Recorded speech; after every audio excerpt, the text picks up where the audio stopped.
तो राजा ने जैसे ही अपने सिर में आज मुकुट पहना, कलयुग को मौका मिला, कलयुग राजा की खोपड़ी में बैठ गया। तो राजा ने जैसे ही वह मुकुट पहना, जो राजा धर्मात्मा था, बड़ा पवित्र था, होते थे, सबको खूब धन बांटता था, अन्न का दान करता था, चिड़ियों के लिए छत में दाना डालता था, ऐसा पवित्र राजा। और आज जब मुकुट पहना, इसकी बुद्धि बिगड़ गई।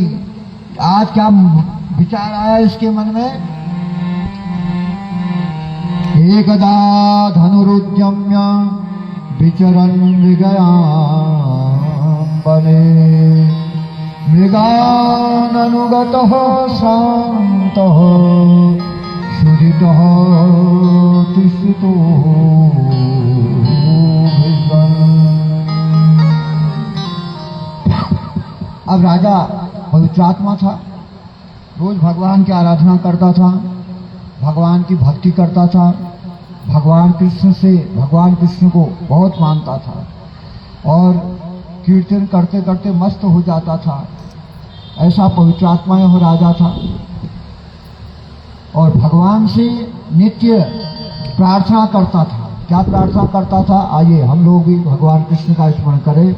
राजा परीक्षित जैसे भगवान का स्मरण करता था।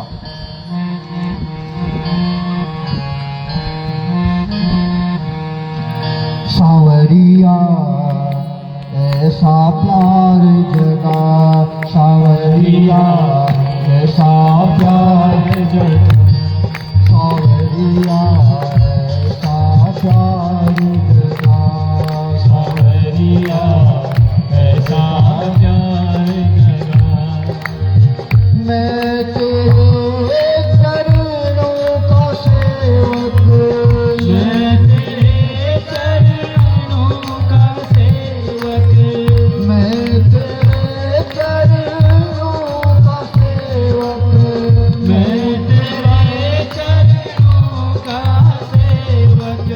बेड़ा पार लगा सांवरिया ऐसा प्यार जगा, सांवरिया ऐसा प्यार जगा, सांवरिया ऐसा प्यार जगा, सांवरिया ऐसा प्यार जगा, सांवरिया ऐसा प्यार जगा।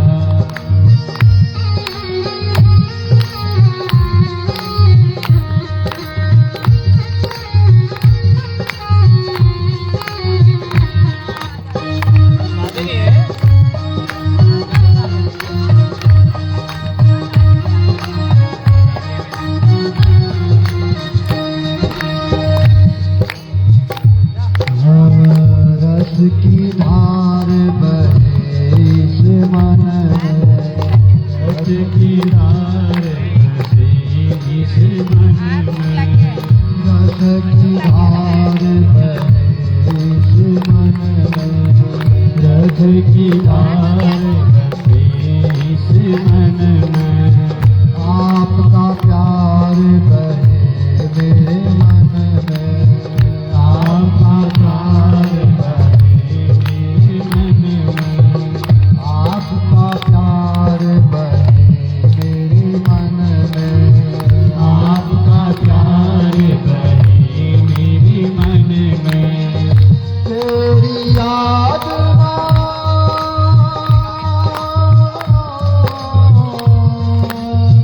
तेरी याद ना कबहू बिसरे, तेरी याद ना कबहू बिसरे, तेरी याद ना कबहू बिसरे, तेरी याद ना कबहू बिसरे।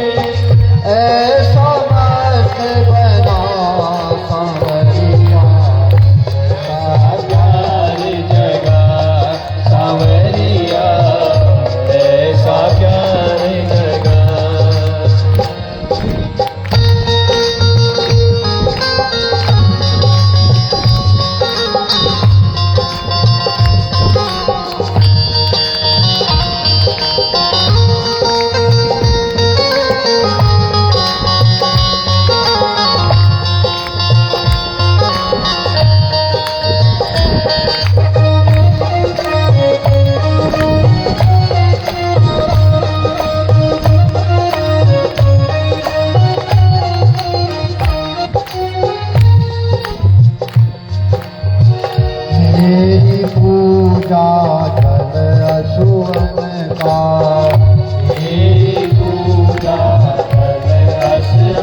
थिरक उठे जीवन का, पग पग उतरे जीवन का, पग पग थिरक उठे जीवन का, पग पग थिरक उठे जीवन का।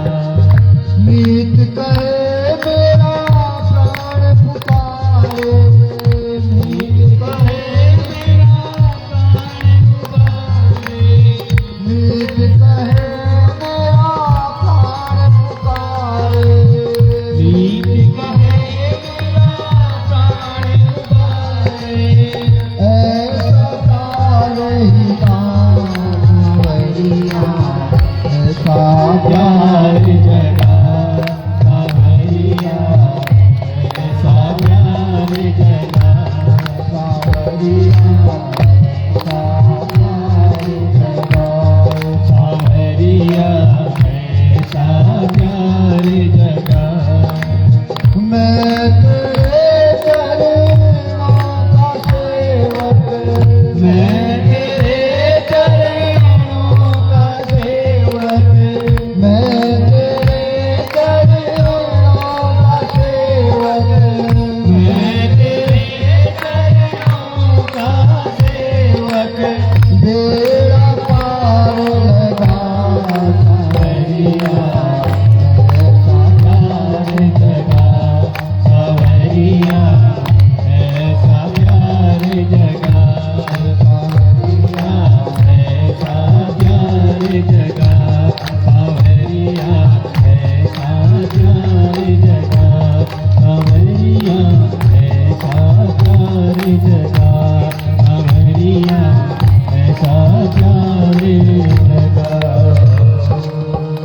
बोले बांके बिहारी लाल की जय। तो राजा परीक्षित भगवान कृष्ण का ऐसा परम भक्त था, भगवान का ध्यान करता था, जाप करता था, कीर्तन करता था, सेवा करता था।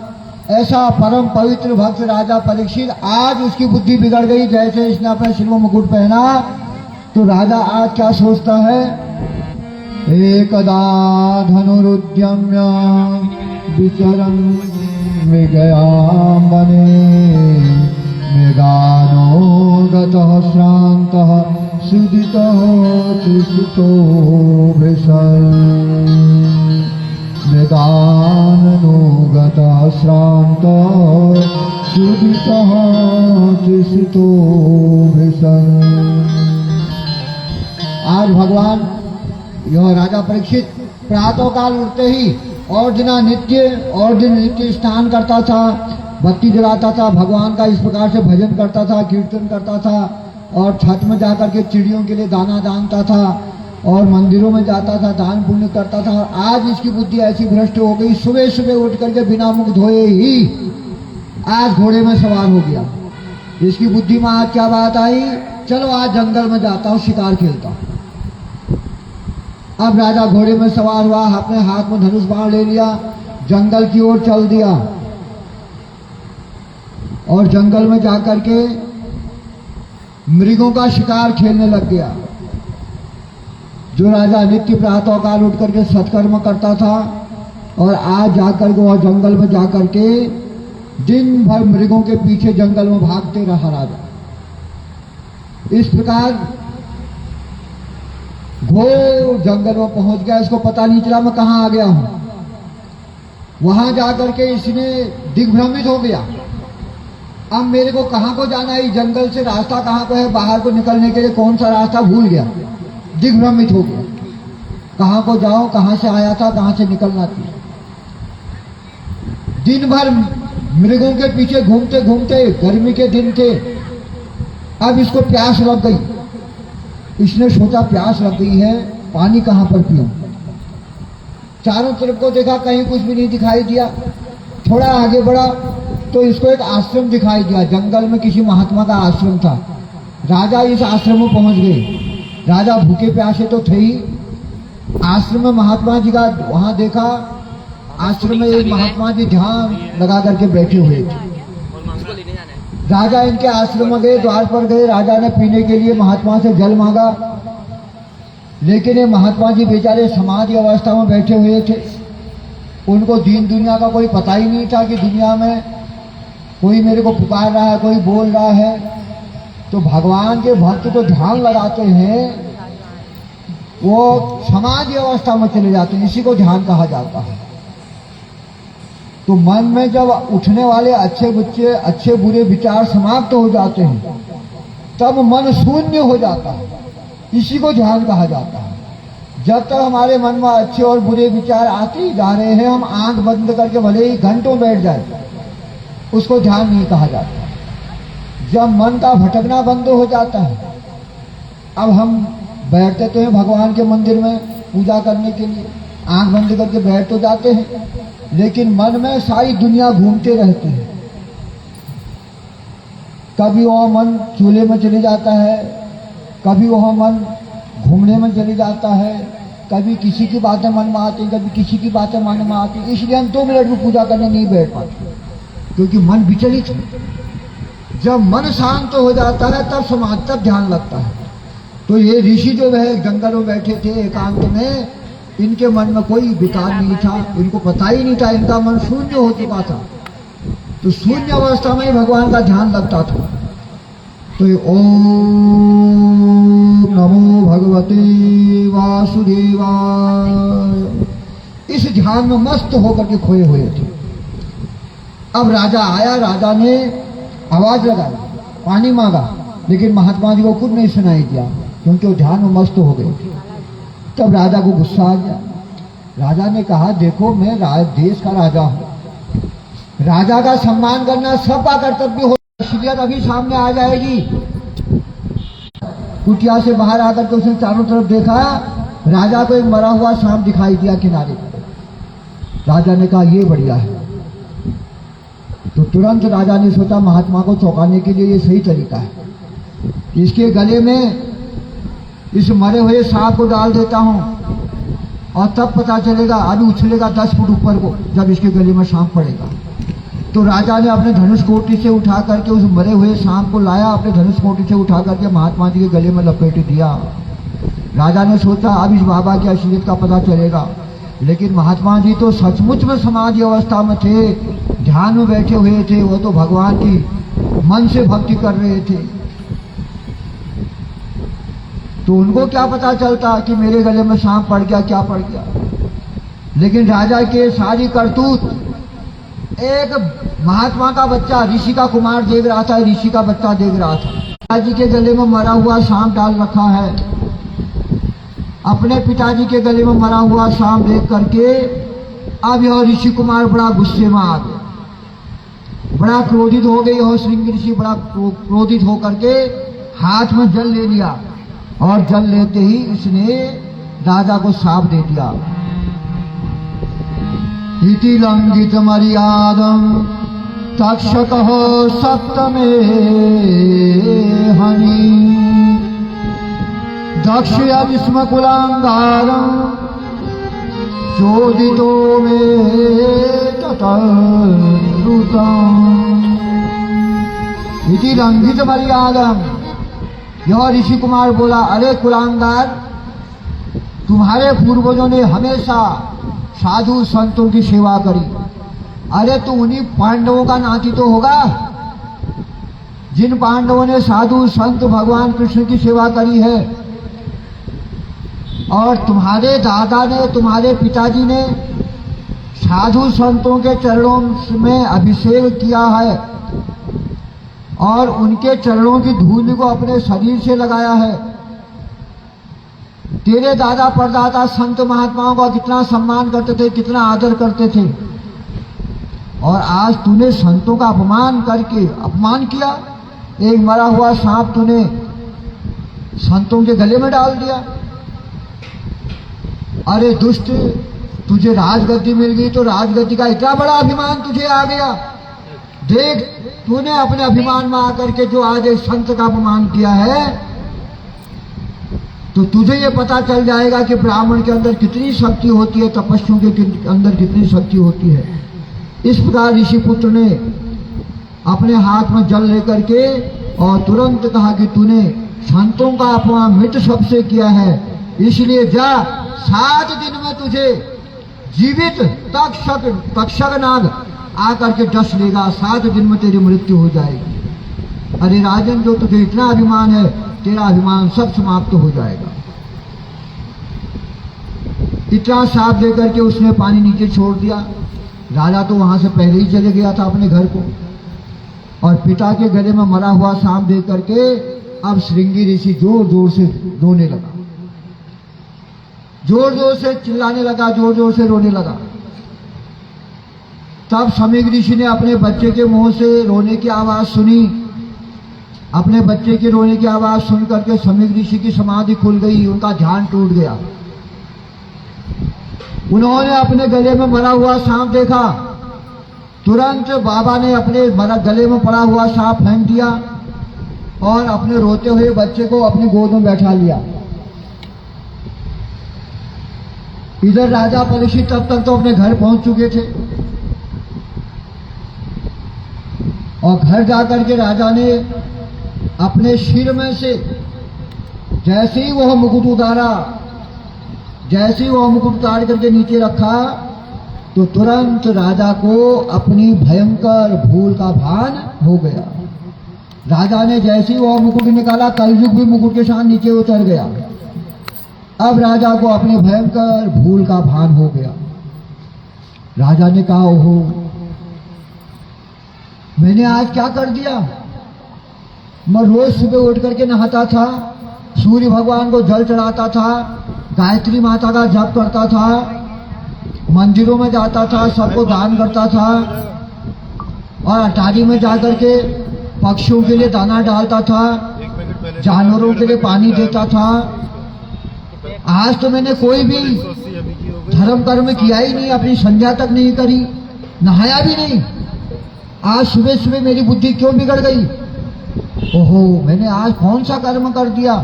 याद आया राजा को, जंगल में जाकर के मैंने कितने मृगों को मार दिया, कितने हिरणों को मार दिया, कितने पशुओं की हत्या कर दी, कैसा कितना शिकार खेला मैंने आज जंगल में जाकर के, निर्दोष पशुओं की मैंने हत्या कर दी। अब राजा अपने किए पर बड़ा पश्चाताप हो रहा था। राजा बड़ा दुखी हो गया। राजा सोचता है, मैं तो पांडु वंश में मैं तो पांडु वंश में पैदा हुआ हूँ, मेरे दादा परदादा कितने बड़े महान धर्मात्मा थे, और आज मैंने कितना बड़ा पाप कर्म कर दिया, मेरे से कितना बड़ा दुष्कर्म हो गया है। हमारे घर में रोज साधु संत योगी महापुरुषों का सम्मान होता आया है, और आज मैंने जंगल में जाकर के कितना बड़ा अपराध कर दिया। एक साधु के गले में मरा हुआ सांप डाल करके मैंने संत का अपमान कर दिया, महान तपस्वी संत का भी मैंने अपमान कर दिया। वो कहा, पिताजी, मैंने राजा को साथ दे दिया है, 1 सप्ताह के भीतर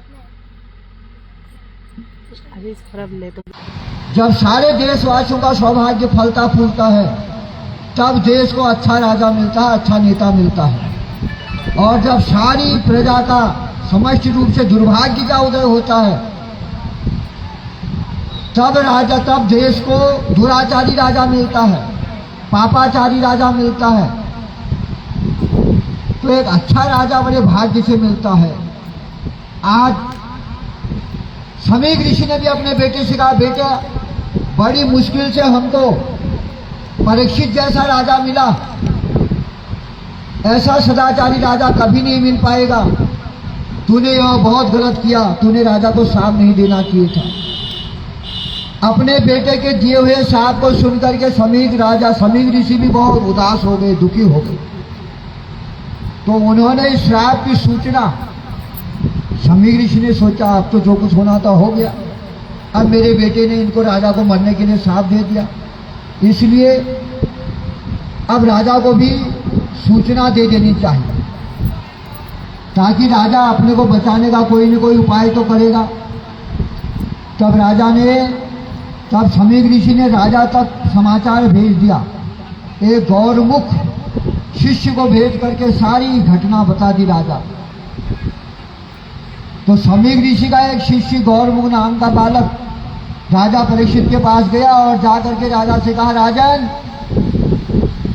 आपको एक सप्ताह के भीतर तक्षक नाग आकर के डस लेगा। आपको साप दे दिया है सिंगी ऋषि ने। राजा ने जब अपने को साप मिलने की बात सुनी, अब जब राजा को पता चला कि एक ही सप्ताह के भीतर मेरा मरना सुनिश्चित हुआ है, तो सज्जनों राजा घबराए नहीं। मौत की बात को सुनकर के सब घबरा जाते हैं। अगर कोई किसी से कहे कि कल को 1 हफ्ते के भीतर तेरी मृत्यु होने वाली है, तो अच्छे घबरा जाते हैं। जब राजा से कहा कि 1 सप्ताह के भीतर तुमको मरना है, तो राजा घबराए नहीं। संसार में हर इंसान मृत्यु का नाम सुनते ही घबरा जाता है, लेकिन राजा सावधान हो गए और राजा ने विचार किया, आज बहुत अच्छा हुआ मेरे को साप मिल गया, 1 सप्ताह के भीतर मैं मर जाऊंगा। ये बहुत अच्छी बात है, क्योंकि जो मैंने आज तक पाप किए हैं, जो मैंने पाप किया है, मेरे किए हुए पापों की सजा मुझे अब मिल गई है। अब मेरे को श्राप मिल गया, ये अच्छा हुआ, मैंने बहुत बड़ा पाप किया था। मैं इस संसार में राजगद्दी के सुखों में सब कुछ भूल गया था। मेरे अंदर अभिमान आ गया था। एक भोग विलास के कारण मैं पाप के दलदल में डूबते जा रहा था, रोज नए नए पाप कर रहा था। शायद आज मेरे भगवान ने मेरे को पापों से बचाने के लिए ही मेरे लिए यह उपाय सोचा है। जो भी हुआ है अच्छा ही हुआ है, भगवान की इच्छा से जो होता है भगवान की इच्छा से ही होता है। राजा अपने मन में विचार करता है, जाही विधि राखे राम, ताही विधि रही। आज मेरे जीवन में यही घटना होनी होगी। हमेशा सुखी सुख सबको नहीं मिलता है, तो भगवान ने शायद मेरे जीवन को सुधारना होगा, भगवान ने शायद मेरे को सावधान करना होगा, इसलिए आज उन्होंने ही मेरे लिए यह सब उपाय सोच रखा है। तो शायद आज मेरे प्रभु ने मेरे ऊपर कृपा करी हो। राजा परीक्षित सोचता है मेरे भगवान की ही कृपा है। इस प्रकार सोच विचार करके आत्मग्लानि से भरे हुए राजा परीक्षित सारे राजपाट, स्त्री, पुत्र, धन, दौलत सब का त्याग करके राजा ने उसी दिन, जिस दिन सुना कि मेरे को श्राप मिल चुका है, तो आज राजा सब कुछ त्याग चूक करके अपने बच्चों को छोड़ा, राजपाट छोड़ा और अपनी राजगद्दी छोड़ी। सब कुछ छोड़ छाड़ करके राजा आज गंगा के किनारे चले गया। राजा ने कहा कि इस राजगद्दी में बैठ करके मेरे से अच्छे काम नहीं हो रहे हैं, मैं पाप कर्म करते जा रहा हूँ। मेरे अंदर घोर अभिमान भर आया है। इस अभिमान के कारण मैं गंदे गंदे कर्म कर रहा हूँ, साधु संत को सता रहा हूँ, पाप कर्म कर रहा हूँ। इसलिए इस पाप से बचने के लिए अब एक ही उपाय है। राजा ने अपनी राजगद्दी सौंप दी। माया से छुटकारा पा करके, माया को त्याग करके राजा भगवान की शरण में चले गए गंगा जी के किनारे, और वहां जाकर के भगवान से कहते हैं, अब सौंप दिया इस जीवन का सब भार तुम्हारे हाथों में। अब सौंप दिया इस जीवन का सब भार तुम्हारे हाथों में। सौंप दिया इस जीवन का सब भार तुम्हारे हाथों में। सब सौंप दिया इस जीवन का सब भार तुम्हारे हाथों में। अब सौंप दिया इस जीवन का सब भार तुम्हारे हाथों में। है हार तुम्हारे हाथों में, है जीत तुम्हारे हाथों में। है हार तुम्हारे हाथों में, तुम्हारे हाथों में अब सौंप दिया इस जीवन का सब भार तुम्हारे हाथों में अब सौंप दिया इस जीवन का सब भार तुम्हारे हाथों में अब सौंप दिया इस जीवन का सब भार तुम्हारे हाथों में।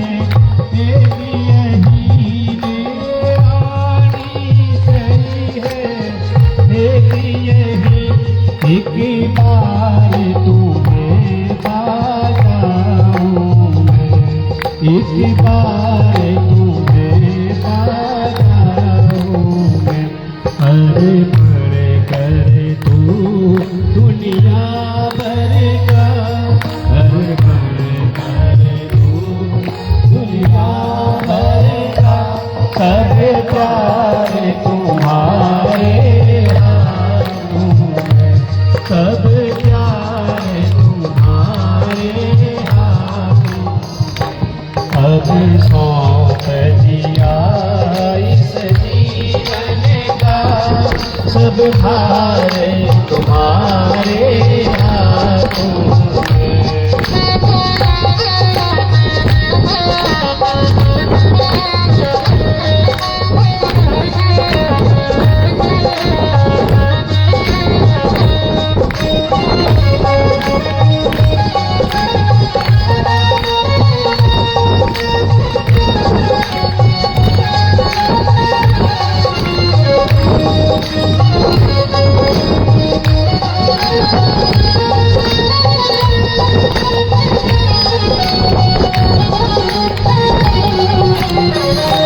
जो जग में रहूं तो ऐसे रहूं, जो जग में रहूं तो ऐसे रहूं, यूं जग में कमल का फूल रहे, यूं जल में कमल का फूल रहे, मेरे सब गुण दोष समर्पित हो, मेरे सब गुण दोष समर्पित हो, करतार तुम्हारे हाथों में अब सौंप दिया इस जीवन का सब भार। इसके द्वारा एक पाप हुआ जीवन में, कितना बड़ा महान पुरुष है ये।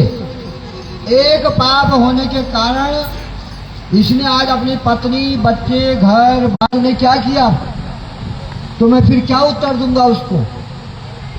तो पहले से महापुरुषों को धर्म के प्रति इतना भय होता था, लोगों को धर्म से इतना डर होता था, भगवान से इतना डर होता था।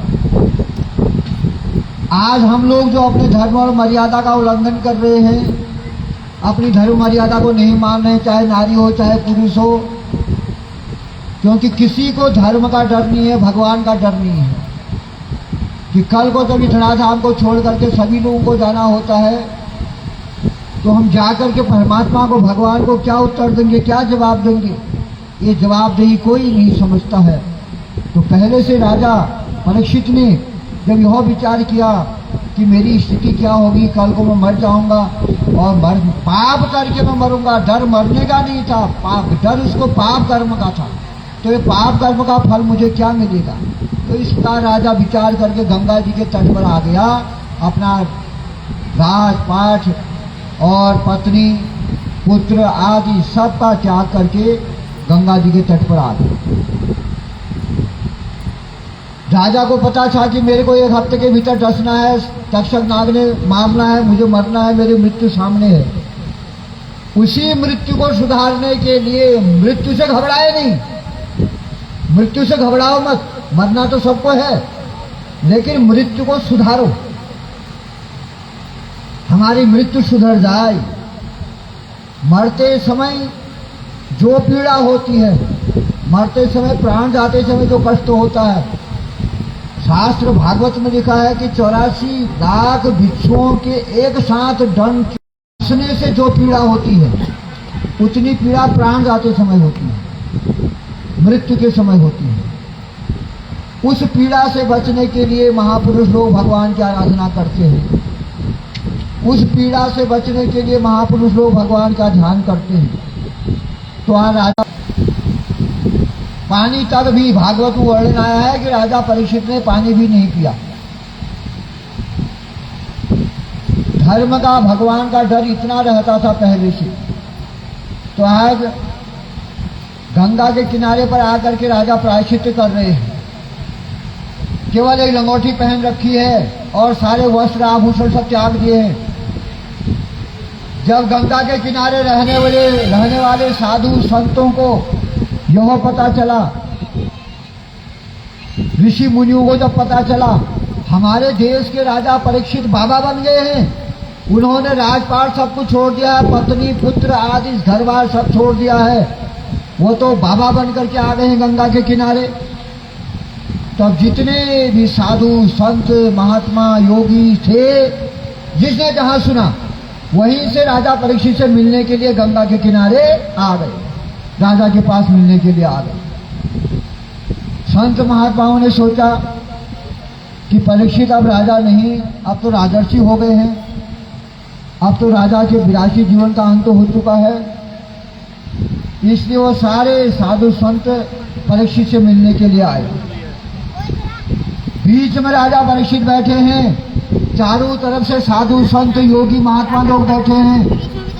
तब राजा ने सारे महात्माओं को हाथ जोड़ करके कहा,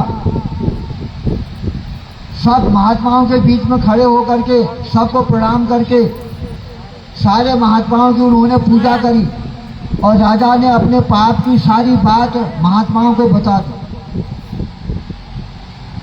देखो हमारे शास्त्र कहते हैं कि जो भी तुमसे पाप हो जाता है, अपने किए हुए पाप को कभी छुपाना मत। जो भी पाप करते हो अपने मुंह से बोल दो। अपने मुंह से बोलने से हमारे अंदर के सारे पाप निकल जाते हैं, समाप्त हो जाते हैं। और अपने किए हुए पुण्यों को कभी भी अपने मुंह से नहीं बोलना चाहिए। अपने किए हुए पापों को तो बोलना चाहिए, अपने किए हुए पुण्यों को अपने मुंह से कभी मत बोलना चाहिए। अपने किए हुए पुण्यों को अगर आप उजागर करोगे तो सारे पुण्य समाप्त हो जाएंगे। जिसको आप अपने पुण्यों की बात सुनाते हो उसके पास वो सारे पुण्य चले जाते हैं और अपने सिर में पाप बढ़ते चले जाते हैं। तो आज राजा परीक्षित अनेक सिद्ध संतों के बीच में बैठ करके सबको अपने किए हुए पाप को बता रहा। राजा ने कहा कि मैं इतना दुष्ट आत्मा हूँ, मैं इतना अत्याचारी हूँ, मैं इतना पापी हूँ, मैंने जंगल में जाकर के एक महात्मा जी के गले में मरा हुआ सांप डाल दिया।